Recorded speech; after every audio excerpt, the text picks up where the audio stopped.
Welcome to Unstoppable at Craig, where we pull back the curtain on what makes healthy workplace cultures click and what happens when people are empowered to expand the boundaries of what is possible. We'll explore the perspectives of employees and leaders who have carte blanche to speak their truths, tell their stories, and unlock uncommon ways of approaching challenges.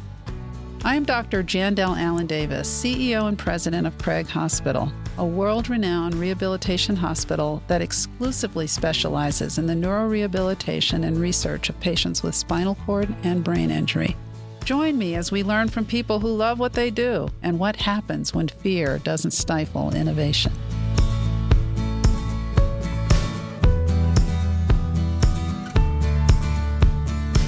Hello. In today's episode, we start with the concept of fear-based leadership and discuss how it stops people from doing their best work. We use this as a jumping-off point for a conversation around what makes great leaders, who are in every way the antithesis of fear-based leaders, and those we need at the top of every organization to develop thriving workplaces.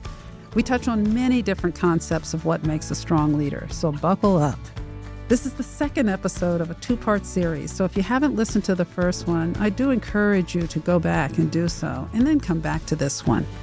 In the first episode, we introduced our guests, Denny O'Malley and Mike Fordyce, former CEOs of Craig, and talk about their contributions to Craig's culture. And in this episode, we carry through the threads of that first conversation as we discuss our thoughts on leadership. There's some things I learned along the way, and there are some things that, for me at least, changed a little along the way.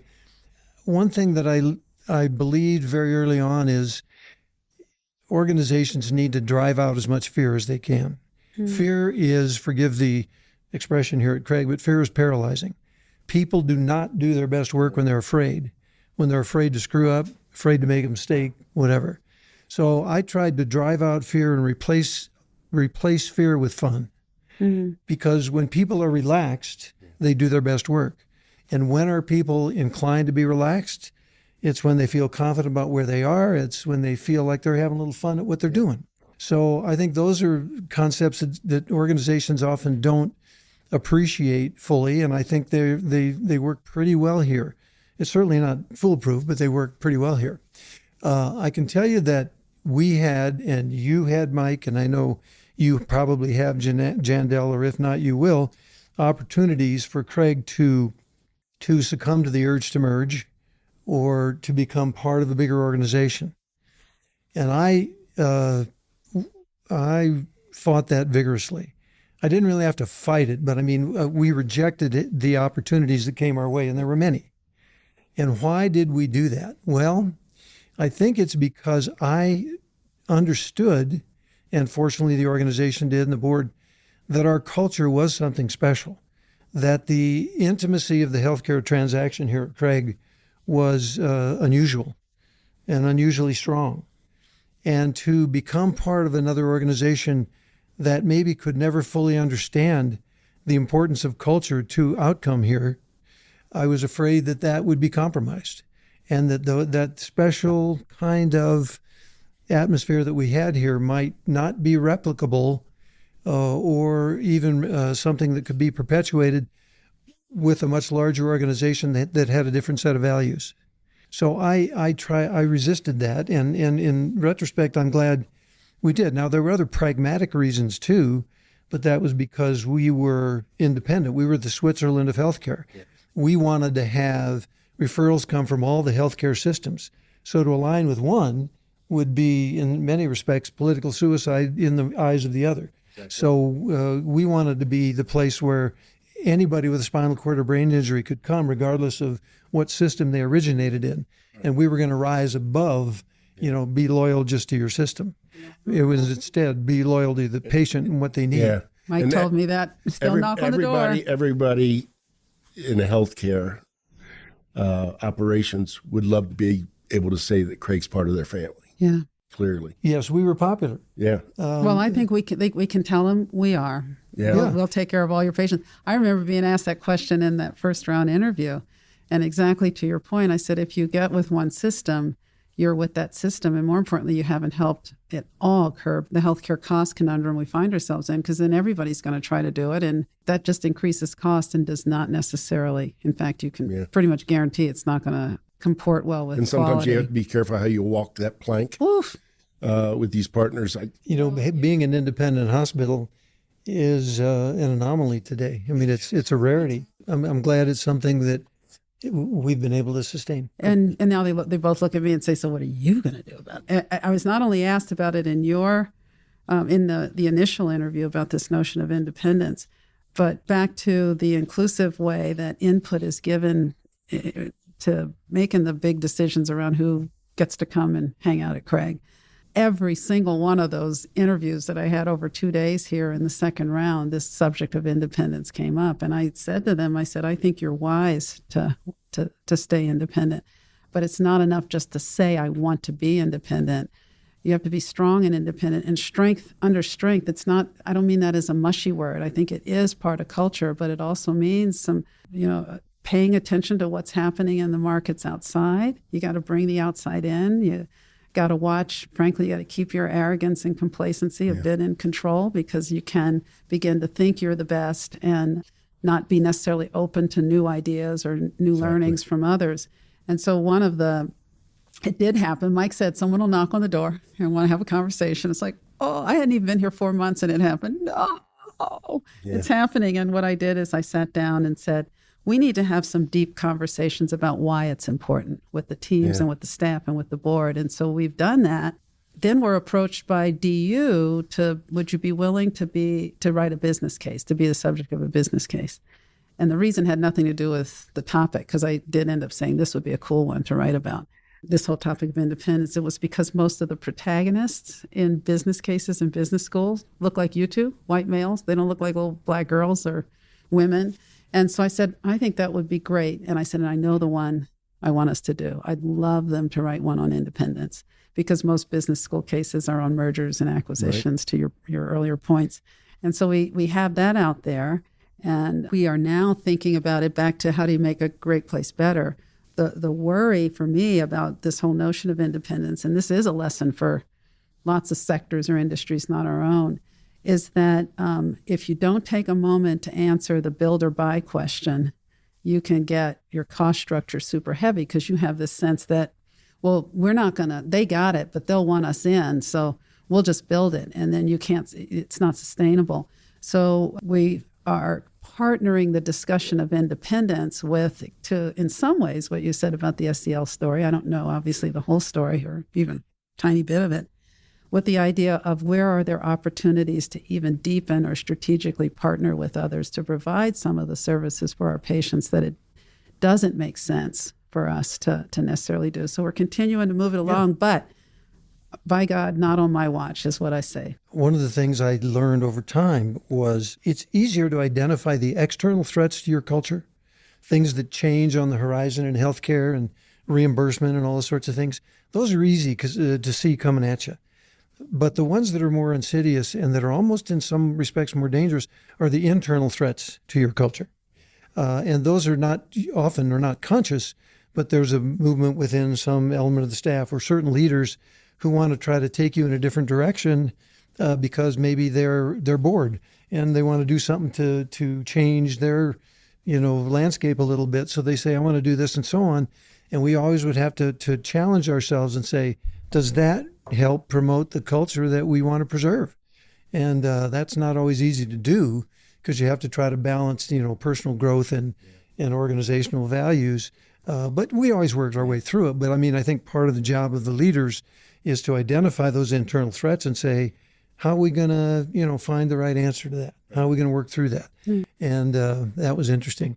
One other little bromide that I guess I think about, and I forgot to mention initially about changing over time, maybe your leadership style and what influenced it. And it was, I had a light bulb finally go on after being here about 3 months. I'm getting chewed up by the emotion of this place. Here I am, 25 years old, the CEO, don't know much, and I'm walking around in the halls, and most of the patients are my age peers. And there, but for the grace of God, go I, kind of thing. And it took me a while, and I thought, I was impervious to this because I grew up with a disability in my household with a brother with polio and so on. But it just didn't correlate as fully as I thought it would. So I realized that I got to stop pitying these people. I can't help somebody if I'm going to pity them. You need to develop a healthy empathy, but not pity. Pity is negative. Empathy is positive. It's something you appreciate the situation and now you can deal with it. I had trouble because I always wanted to turn the clock back to that millisecond in time when this catastrophic event occurred and changed somebody's life forever. But no matter how hard I try, I can't wish that away. That happened and it's done. But if I start at that millisecond, right after it happens, maybe I can help make a life a little bit better. Wow. So that again was something that where a light bulb went on, and it affected the way I approached decision making, and was very helpful. Sort of facing facts. Yeah, you mentioned internal threats. It made me think about one of the things that you have to kind of protect here is you're going to have turnover of department directors, and you hire a new department director, and they're very talented. They've got great ideas, and we would bring them in, and like within 4 weeks, the department's up there because they wanted to come in and put their thumbprint on everything. So we used to basically hire, when we hired a new director, basically they had a mandate: don't do anything for 6 months. Yeah. And then we do keep that. Live in the culture, observe. I used to say, don't change anything until you understand why it's the way it is. Yeah. And that's a great one to put into the room, Mike, because I've spent a fair amount of time being terrified, and I'll use that language just internally, about harming this place, knowing, just like we do, that continuous improvement is part of it. And it's real important to figure out how you hit that balance. And in my view, it really is not just about don't change anything for 6 months, but make sure you're clear about what you're going to do over those 6 months. And it is not just getting to know to the extent you can, although I learned a really valuable piece of history that Dana Polonsky, one of our VPs, hadn't bothered to share about why we decorate the Christmas trees as leaders just the other day. But to learn the history as much as you can, but more importantly, to get to know people. It is a corny phrase, but it is one of the truest ones I know. And it also comes from healthcare, from taking care of patients. They don't really care what you know until they know that you care. And that's a lot of walking, a lot of talking. We tell all of our new employees, because we go down to new employee orientation, I'm sure you did too, every 2 weeks, and meet with the whole leadership team goes down. And I tell them that we are a very casual culture, but we're not careless. I now, since you and I talked last spring, I actually walk through on slides some of the phrases from the Craig recipe that we did update, because all good recipes, they need to be updated. And then the last slide I show is the quote you left me, because we were talking at the time about, so who's still around? I said, well, there's been a lot of retirements, but there's still some long tenures here. But people don't stay in places as long as they used to. And you had said, it doesn't matter how long you stay. I put in quotes, I hope it's forever. I said, but your job is to make sure that this recipe is passed down to future generations. So there's this thread that needs to be carried through at the same time that you are knowing you need to change. Because the reality is the market is not the market it was when you get here. And I will say honestly, sometimes I want to pull my hair out when I hear from people, which you don't hear as much anymore. Oh, well, that happened during Denny's time when we just wrote it out when the insurer said XYZ. I said, the insurers aren't saying XYZ anymore. They're saying, hell no anymore. So how do we work with that? Or, those sorts of things, is this idea that gently and in the appropriate way, bringing in the outside has been super important, and tying it to how it is that we actually remain independent, but not doing it through this sort of, I guess I'd call it, ridiculously transactional or technical way, but back to mission. This place has to survive. This place has to thrive. It has to endure.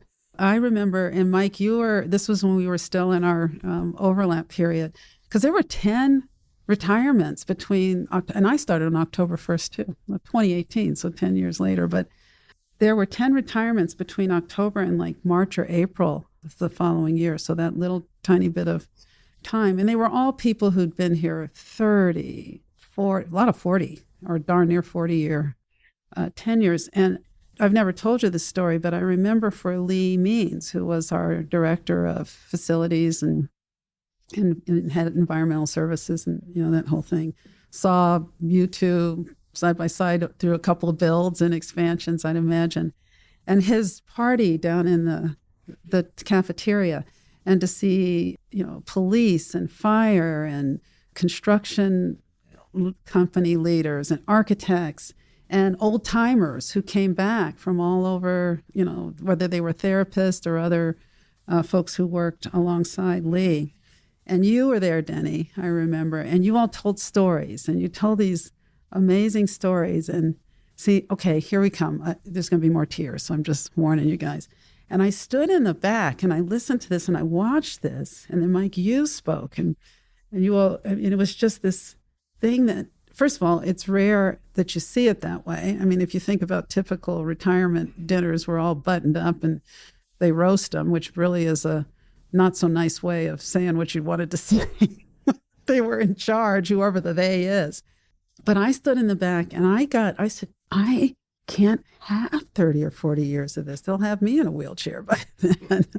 But more importantly, what a beautiful, beautiful thing it is for people to have this, things that people may not even know. Many walking through here don't even know how good it is and what a special gift it is to work here. And I actually went up to my office and I was very tearful about it.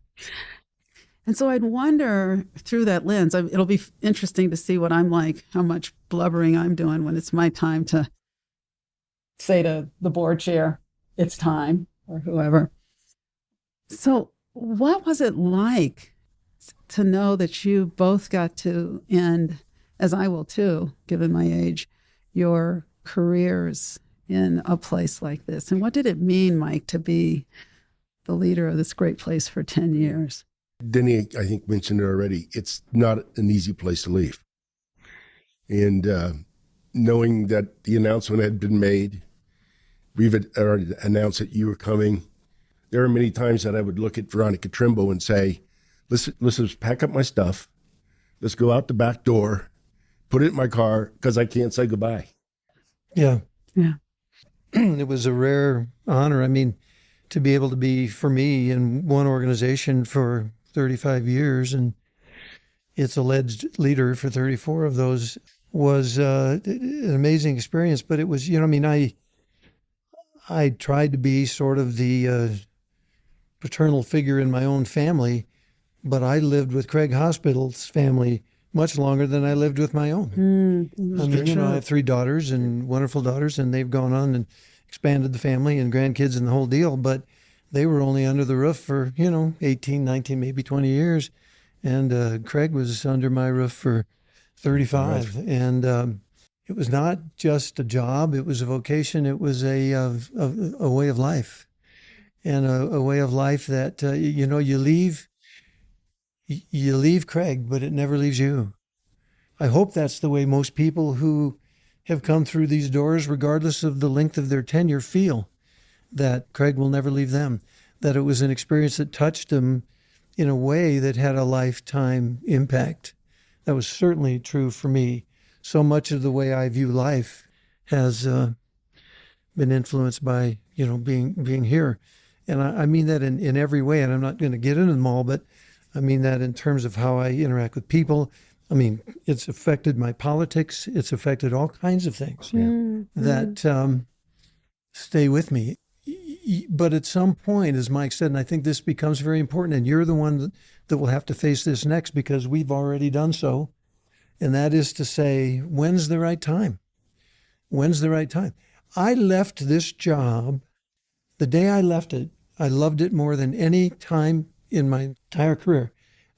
I mean, it was fun, partly because I knew I was going to be able to lift this load and stick it over here and take it off mine after all those years.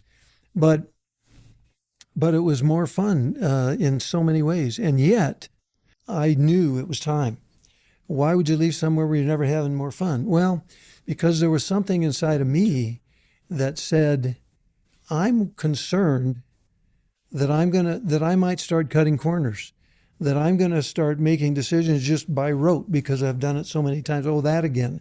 And so you throw the same answer at it without really thinking it through. And I was worried that I might get sloppy. Yeah. And this place deserved better than sloppy work from me. So that's when I knew. People said, you're not even 60. I was just shy of 60 when I left here.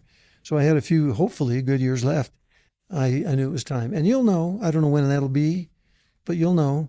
Don't deny the voice and don't fight it. And when you leave, it doesn't matter if it's 10 years or 35 years or whatever it'll be for you, 10 or 12 or whatever. It's how good were those years? And you can have just as much fulfillment and contribution and residual value in a lot shorter tenure than I did. It doesn't matter. That's well said. And, you were talking about your interview process, and you really know what's important to people when you think about the questions they ask you. And you experience questions about culture and independence. And I face the same questions: change, culture, independence. You didn't get this question, but I got this question all the time, no matter what group I was interviewing with. And they would say, do you feel comfortable wearing a dress? Because Denny wore dresses all the time at Halloween, But that was the other question, which talked about fun. Rather smartly, I might add. That question talks about fun, which this place is fun. Yeah. One comment I'd make to you, and I mean this as a very sincere comment. You said to both of us, but certainly to me on numerous occasions, I don't want to mess it up. I don't want to mess it up. I would say to you, forget about that. You haven't messed it up. You're not going to mess it up. Don't obsess on messing it up. If you're going to obsess on something, it's obsess on, have I made it better? Yeah. Not have I messed it up? And you're making it better already, and you will. Thank you. And so don't worry about that. It's thank you. And I'm going to try to absorb that. And I will also change my language because it's somewhat jokey when I say it. I say to you guys, of course, it's still standing, because there's part of me on some level that I do jokingly say, oh, look, my badge worked this morning. I guess I'll go in, right? It's like, I'm still employed. But what I say, and that's what I mean behind the comment that Jandel, you've been here 4 years and 3 months or whatever. You would have screwed it up if it was going to happen by now. Just keep doing you. You're not going to do it perfectly every day. And part of the reason why it works is because they're really, to use another corny phrase I tell them, there's no I in team. You got great people around you. Your job is to give them all of the horsepower and gasoline they need, and know that you're here to bust barriers, to know when it's time to be a player coach, and know when it's time to be a coach and step back. And you're fortunate to have a team that's so talented, but also they have the gift of telling you if they think that it's a wrong decision. Oh, boy, do they ever. They will. I love our team that way. And, one of the things, back to this whole notion of when is it torch passing time, and I don't know. I mean, that's clear. I keep saying, and my goal is to get us through this huge expansion that's coming. We got a lot of money we have to raise.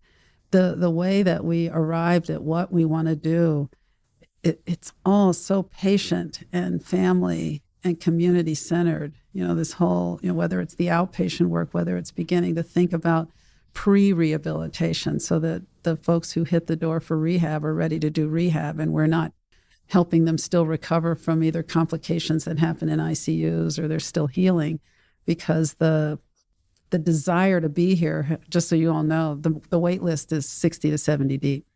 And on any given day, 20 odd are ready if we had beds today to put them in today. So we've got work to do in that sort of space. But the work ahead, and I will know when it's time, but what I realized, given what I know are coming around 10 years, is that in a few short years, I'll be the senior most person here, which is shocking on the leadership team. But that's the beauty of the long tenures here, is that they come to an end too. So anyway, thank you for the grace of...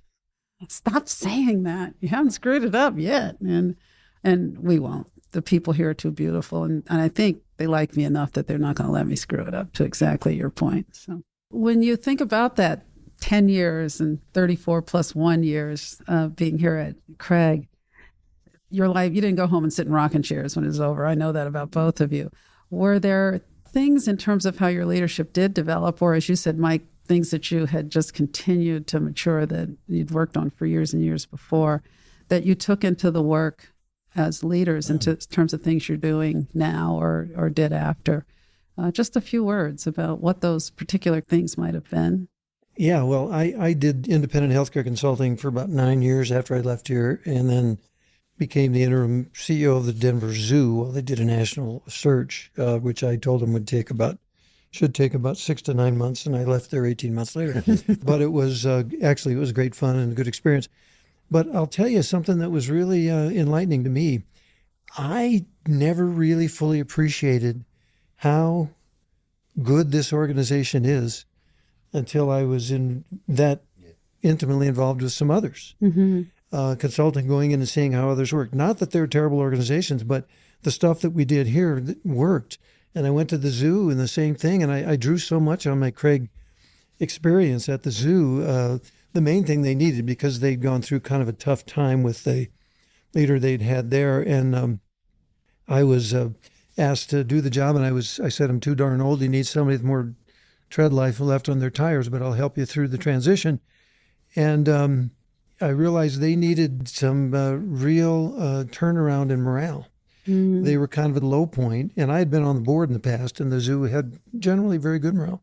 So I drew so much on the Craig experience about, how to build the culture and reducing that psychological size and going out there and working with the zookeepers and all of that in the first period of time I was there and starting to see things build. It's not that I'm any genius, it's that we just needed to unlock what was inside of all of them to bring it all together again so that they could feel great pride in what they did and so on and so forth. And I just relied so much upon the Craig experience that everything I learned here and that I was taught here to try to make in a relatively short time that organization better, and the organizations with which I consulted to try to give them a little bit of a roadmap about how to develop their cultures as well. So the experience here was invaluable. What's cool about, I love that, unlock what was inside. Nobody comes to work saying, let me see who I can piss off or kill today or hurt, right? So if that's not the case, if that is in people, what do we do as leaders and organizations to actually harness that or to tamp it down? So it's great. Well, I think this is the time where we're supposed to do a bit of a wrap up, and I want to end where I started, which is just thanking you for the gift of being able to do what I get to do every day. And I do mean get to do every day. And this amazingly strong organization that is as strong as it was the day I came in, if not stronger, to say making a good place better.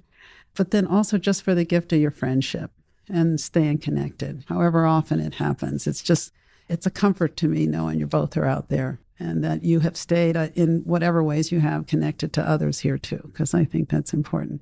And it's a real gift for you to come and do this. This is rare. I mean, who does this? Yeah. What really makes this special is the fact that I think it is rare organizations that do tend to its legacy and from a leadership perspective. And that's just something that's really important to me. So it matters to me. So thank you. Thank you for letting us take a trip down memory lane. It's been a lot of fun. And, typical of the Craig experience, today we shed a few tears. We had many more laughs. And but we were all touched by our common experience here. Yeah. And best of luck to you. Best wishes for your continued success. And Mike took it over from me and made it better. And you took it over from him, and you're going to make it better. You've already started. Thank you. Thank you very much. It's been an honor to be with my friend here and to be with you today and go down memory lane a little bit. And, it never leaves you. Right. It never leaves you. It's a good place. I hope you enjoyed today's episode, and I want to end by again giving a huge thanks to Denny and Mike. As I'm sure you've noticed, they're special people who care deeply about Craig and its success, and I continue to be grateful for their leadership insights. I hope the conversation has inspired you and perhaps motivated you to incorporate 1 or 2 new approaches into your leadership style. Maybe you'll even make a Craig recipe for your own organization. Thanks for joining us today. And if you like what you heard today, be sure to subscribe to our podcast so that you never miss an episode.